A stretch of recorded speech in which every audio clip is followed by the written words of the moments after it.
Morning friends, welcome back to my YouTube channel Medical Classes by Dr. Srinidhi Kumar Acharya. Please don't forget to subscribe my channel and also please give your valuable comments. You can also visit the playlist. In the playlist I have provided almost all the topics in the systematic order. You can make use of it. In the last class we are discussing about fetal development. In that we are studying about the primitive groove. So what I mean to say is from the another end the development start now. In the third week the bilaminar disc is converted into trilaminar disc, and this process is called as gastrulation, as we know very well, and embryo with the 3 layer is also called as gastrula. The bilaminar formed in the second week, whereas trilaminar is formed in the third week. So this also we have seen.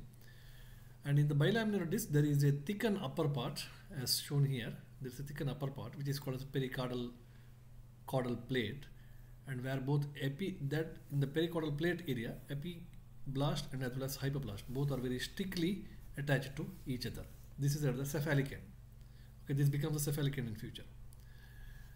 From the other end, exactly opposite to the cephalic end, the cells in the central axis, if you draw a line in the central axis, centrally the cells start proliferating and a longitudinal line or streak is formed. So then exactly what happens, then more and more we move from the caudal end to the cephalic end. So this line is called as primitive streak. So whatever this longitudinal line which is formed, streak which is formed, that is called as primitive streak. Now interior to this primitive streak, just below, bottom, interior to this primitive streak, there is an area which is wide, and that is called as primitive node. And in the primitive node there is a pit-like depression which is called as a primitive pit. Now cells in the middle of the epiblast and the hypoblast will disappear and forms the gap, okay, and the depression is formed, and that depression is called as primitive groove. Now these are the things. See, this is primitive pit and this is a primitive node, and then we have development of primitive groove. Now the cells in the epiblast start proliferating and start migrating to the primitive streak and primitive groove. So now this is a dip-like situation. So cells which are present in the epiblast, now they start proliferating towards this particular primitive streak and groove. These proliferated cells, the cells which are proliferated, they move in that direction, as primitive streak cells produce special chemical substances. Now these primitive streak cells which are there, so they produce some of the special substances which is called as chemoattractant, and therefore more and more cells move towards it, okay, proliferate towards it, and this particular chemical substance which is responsible for this migration of the cells from the epiblast towards the primitive streak, so that substance is called as fibroblast growth factor A. Fibroblast growth factor A. Now this is also reduced. This also reduces the concentration of stickiness of the cells. Okay, so this fibroblast growth factor A, this also reduces the stickiness of the cell. Previously we have seen that epiblast and hypoblast, they are very sticky in nature and firmly attached to the cephalic end. Now because of this growth factor, what happens is the stickiness also reduces, and this allows the more cells to undergo the migration. Now under the influence of these growth factors, whatever we have explained, fibroblast growth factor A, growth factors, the cells further start proliferating and start migrating more medially and forward towards the primitive groove and primitive streak. The cells will migrate and comes down through the primitive gap. Okay, they are flask shaped. Okay, it's a flask shaped structure.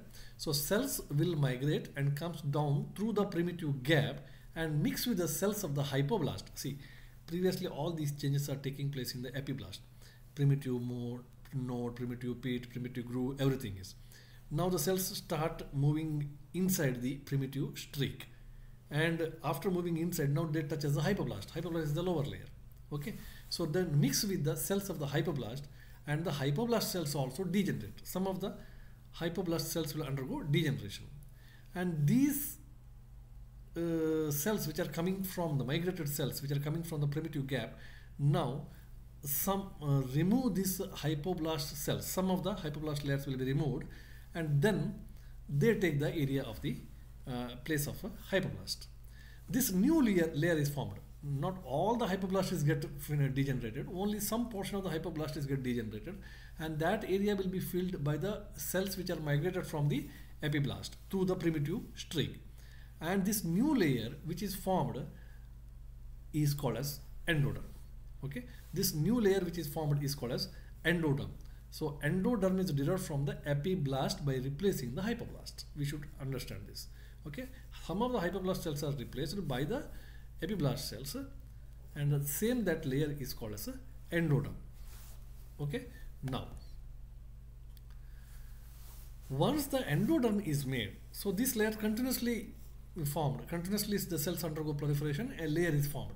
So now we have got one epiblast layer, then hypoblast layer, and then we have got an endoderm layer. Okay, but still it is not complete. Once the endoderm is made, another generation of the cells start migrating and moves on the same way and comes down and spread on the both sides. This middle layer of the cells derived from the epiblast, positioned above the endoderm and below the epiblast, is called as mesoderm. Okay, I think it's very clear now. Once the endoderm is made, endoderm is completed, because endoderm is nothing but it is derived from the epiblast cells only. Through the primitive groove, it comes inside interiorly and gets settled there. So that becomes the endoderm. Now once this endoderm layer is made, another generation of the cells start migrating, and they also move on the same way and comes down and spread on the both sides. And this mid layer of the cells derived from the epiblast, that is also derived from the epiblast, positioned above the endoderm. Now these cells now get settled above the endoderm. Endoderm is also already formed. Above that, another series of the cells which is derived from the epiblast, they get settled there, and that layer is called as mesoderm. So beneath we have endoderm, over that now we will have mesoderm. Now the remaining cells of the epiblast, so many cells are still remaining in the epiblast, so now they are called as ectoderm. So what I mean to say is, very interesting thing is, everything is actually derived from the epiblast layer only. Okay, epiblast layer only. See, endoderm is also derived from the cells of the epiblast only. Okay, then comes mesoderm layer is also derived from the cells of the epiblast only. And the epiblast layer itself is a epiblast layer, and that becomes ectoderm. So what I mean to say is all the three layers are formed from the ectoderm. All the three layers are from the epiderm, which is later called as ectoderm. Okay, so this is how these three layers are formed. So one point I want to make it very clear. So when Ayurveda says that Atmanaha Akasha Sambhutaha Akashat Vayuhu Vayuhu Agnir Apaha. So, okay, Bhutana Pravesha theory, which is also mentioned in Taittiriya Upanishad. Okay, so now what this is, the first structure which is formed from the Akasha is Vayu. Okay, from the Vayu everything is get developed. See, here also, for the practical purpose, for the understanding purpose, we can compare this ectoderm, endoderm and mesoderm as the three main layers can be correlated. Ectoderm as Vata, and endoderm as Kapha, and mesoderm as Pitta. That I will describe later how it can be correlated.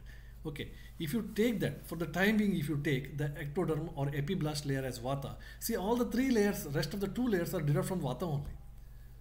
So this again strongly prove the concept of Ayurveda, where they say is Bhutana Pravesha theory. Everything is basically produced from Vata only.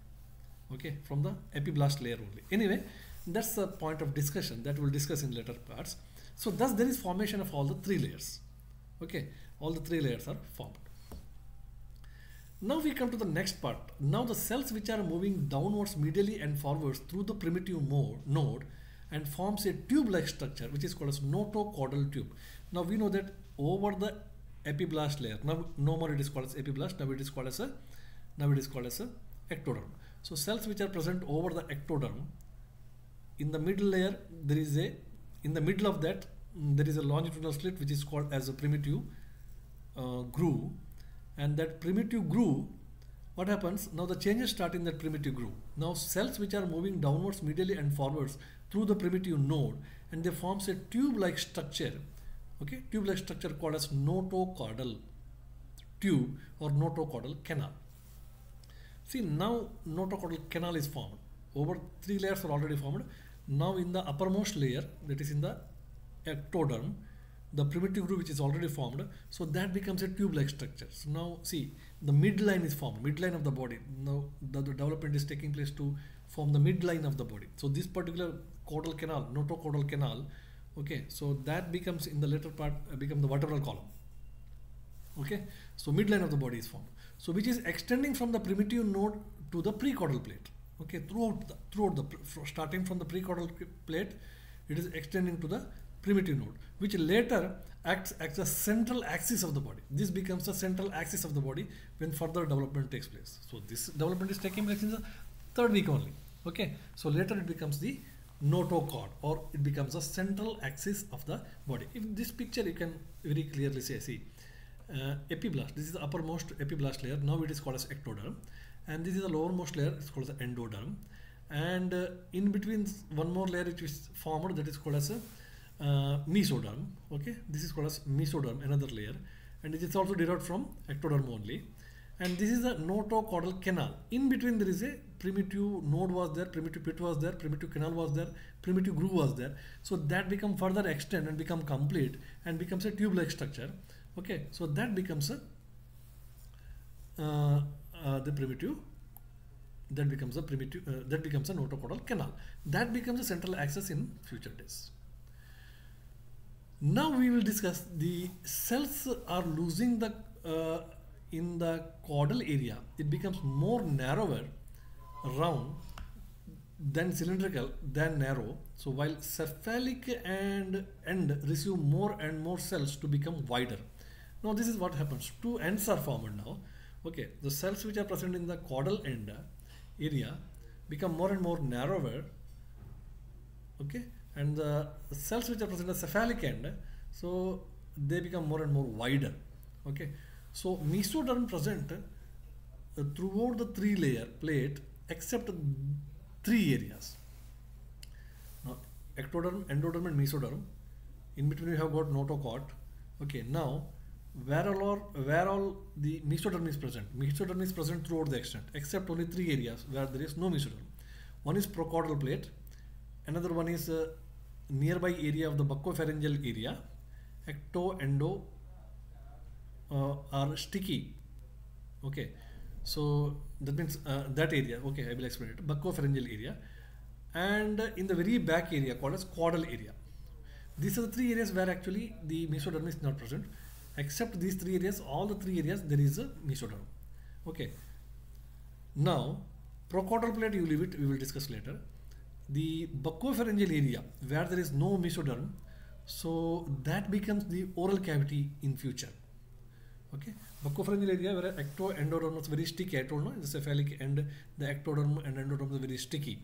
Okay, so that area there is no mesoderm, that becomes future oral cavity area. Okay, and very back area where there is no mesoderm in the near the caudal area, that becomes the cloacal plate, which becomes the anal area later. Okay, and notochord area. So these three areas we don't have the mesoderm. Notochord area, cloacal plate area, and again buccopharyngeal area.